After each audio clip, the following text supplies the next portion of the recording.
the kid who was always going to be special, the one destiny picked before he could walk, the one the story built the entire world around. And honestly, those characters are great. Some of the best characters ever written are chosen ones. But here's the thing nobody says out loud. The chosen one's strength proves the world works. It proves that if you are picked by the right lineage, the right prophecy, the right cosmic force, you will rise. The world is fair. Destiny is real. Everything means something. The Unchosen One proves something completely different. The Unchosen One proves the world doesn't work and keeps moving anyway.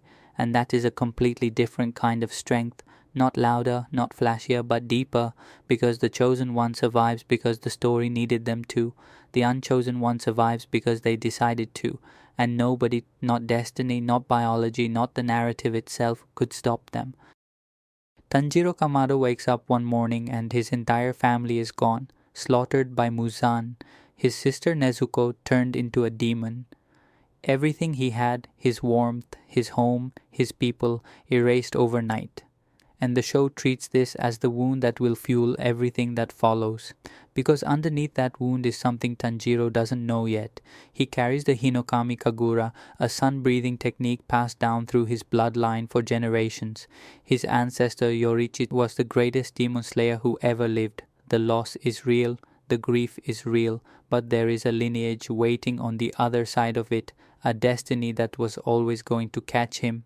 Tanjiro's loss has a direction. It points somewhere. The story built a ceiling for him before he was born. He just had to survive long enough to reach it. Now look at what Zoro lost. Quina, a girl who trained harder than him, beat him every single time they fought, all 2001 matches including their final real sword duel, and then fell down a staircase and never got up again.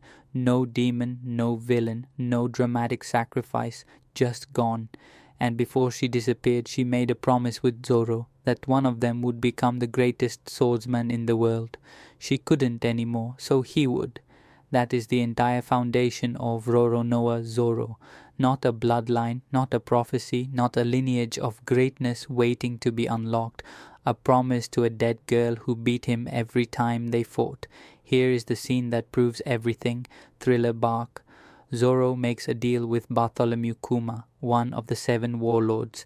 He takes every wound Luffy accumulated across the entire arc into his own body, every broken bone, every drop of exhaustion. He stands in his own blood, barely conscious. Sanji comes around the corner. Zoro says nothing happened. Tanjiro's loss points toward destiny. Zoro's loss points toward a dead girl's dream that he has been carrying alone for the entire series. One of them had a ceiling built for him. The other built his own, out of grief, out of a promise, out of the refusal to let her name disappear. Same starting point, completely different foundations. But this pairing is about loss. The next one goes somewhere darker because it's not about what was taken from these characters. It's about what they were built to be. Killua was engineered, not metaphorically, literally. The Zoldyck family spent generations constructing the perfect assassin. Killua was subjected to electric torture from infancy to build resistance to pain and shock. Trained in every form of killing before he understood what killing meant. His body was modified, his instincts were shaped. Every natural impulse a child has, trust, warmth, the desire to be loved, was identified and either weaponized or removed, and it worked.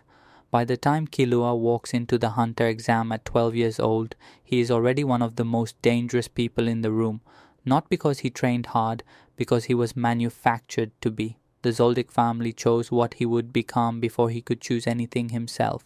The tragedy of Killua is this: he is exceptional, and he knows the exceptionalism isn't his. The strength belongs to the process that built him. He didn't choose any of it. Now meet Yuji Itadori. Yuji was also built by other people, for a completely different purpose. He was born from a cursed womb experiment, his father a dead man. His grandfather died in his arms on the first night of the story. He swallowed a cursed finger containing Ryumen Sukuna, the most dangerous curse in history, not as a power grab but to save people he had known for 20 minutes. and before he even understood what Jujutsu sorcery was, the highest authority in his world had already signed his death warrant. The plan was never for Yuji to survive. The plan was for him to consume all of Sukuna's fingers, be executed, and take Sukuna with him. He was a vessel, a container, a weapon with a name and a face. Killua was engineered to be the perfect weapon. Yuji was engineered to be the perfect container, both built by other people's decisions. Neither one asked. Here is where it becomes devastating. Killua's entire arc is about escaping what he was built for. There is a moment when he removes the needle Illumi planted in his brain, a literal piece of his family's control over him, and for the first time makes a decision that is entirely his own. That moment hits because we understand exactly what it cost him to get there. Yuji never gets that moment. He cannot remove what's inside him. Sukuna is not a needle. The thing that makes Yuji dangerous is the same thing that sentenced him to death. He cannot separate himself from the weapon because he is the weapon, and yet, watch how Yuji moves through the world. Every person he meets he treats like they matter. Junpei, a kid the world had already given up on, Yuji sees him, fights for him, loses him, and doesn't let the loss turn him cold.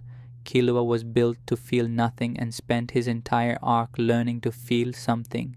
Yuji feels everything, and the story keeps destroying the people he feels it for, and he keeps feeling anyway. That is not the strength of someone who was engineered. That is the strength of someone who decided, in spite of everything they were built for, to be something the engineering didn't plan. But both of these pairings are about individuals. The next one is about something bigger. What happens when a system decides your worth? And what happens to the person the system forgot?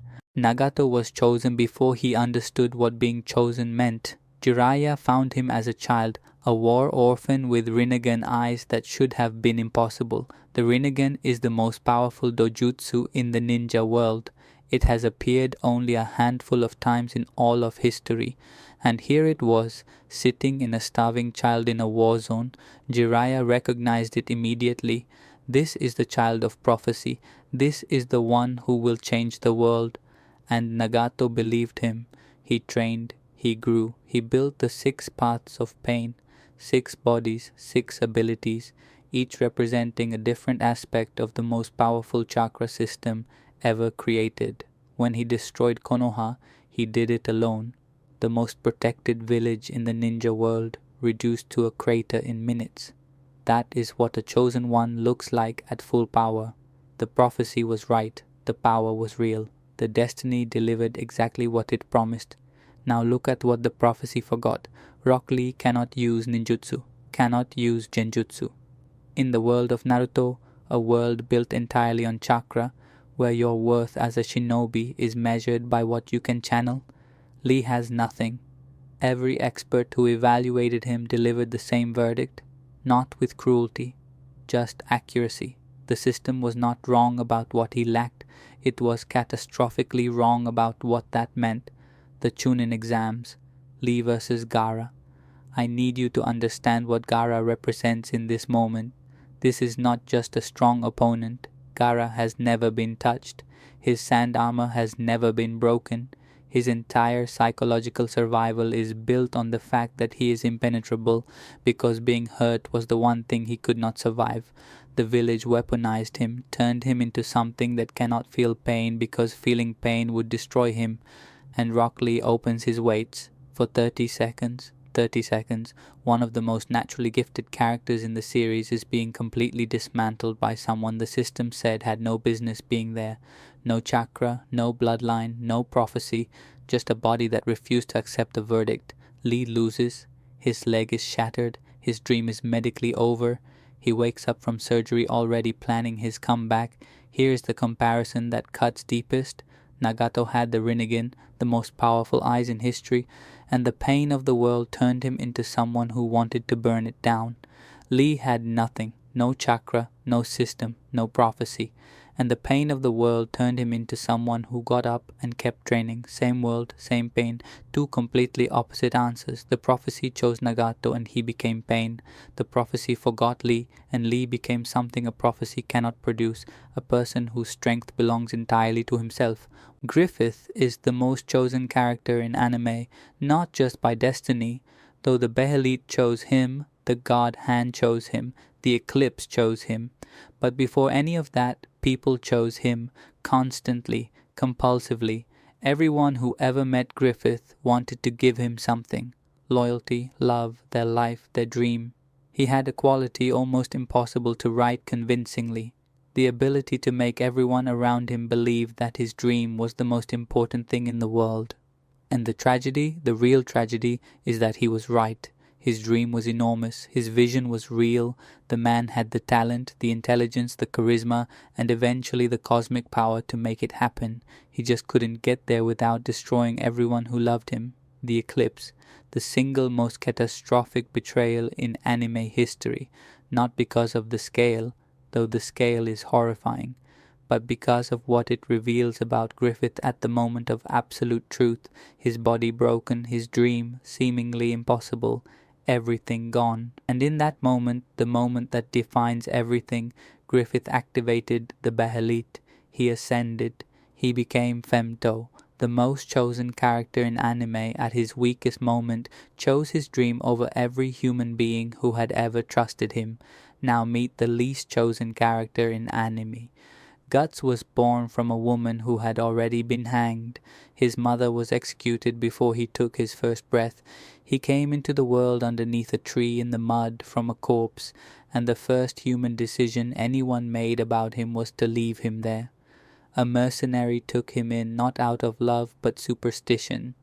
A child born from a hanged woman might carry luck. That same mercenary sold him at 9 years old to a man who did things to Guts that the manga shows once and never needs to show again. Guts joined the Band of the Hawk. For the first time in his life he had something. People, a purpose, a place. Griffith was his leader, his friend, the person he would have died for, and then Griffith sacrificed him, sacrificed everyone, to ascend. Here is what Berserk does that breaks everything open. After the eclipse, after losing his arm, his eye, his people, Casca, the story doesn't give Guts a power-up, doesn't reveal a hidden lineage, doesn't send a prophecy to find him, it just lets him survive. Broken, furious, with no destiny pulling him forward and no cosmic force on his side, and Guts picks up the Dragon Slayer, that enormous, physically impossible sword no normal human should be able to lift, and keeps moving. That sword is not a weapon. It is Guts' answer to every chosen one who ever existed. It is proof of concept. The world's definition of possible was never written for him.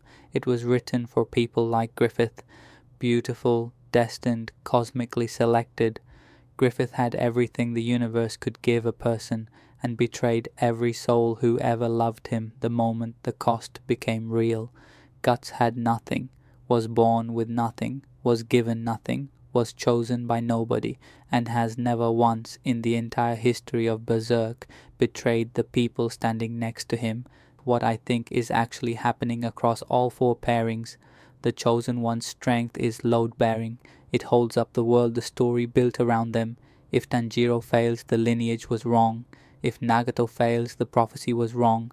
The Chosen One cannot afford to break because the story's entire logic breaks with them. The Unchosen One has no such weight. Nobody built a world on their shoulders. No prophecy depends on them. They are surviving on pure decision, the choice made every single day to keep going when the story has given them every reason to stop. And that is why the Unchosen Ones hit different. Not because their pain is more dramatic, not because they are better written, but because their survival belongs entirely to them. Nobody gave it to them. Nobody's destiny required it. They looked at everything. The wrong birth, the wrong body, the wrong system, the worst possible moment, and decided that none of it was the last word. The Chosen One proves the world works. The Unchosen One proves it doesn't have to.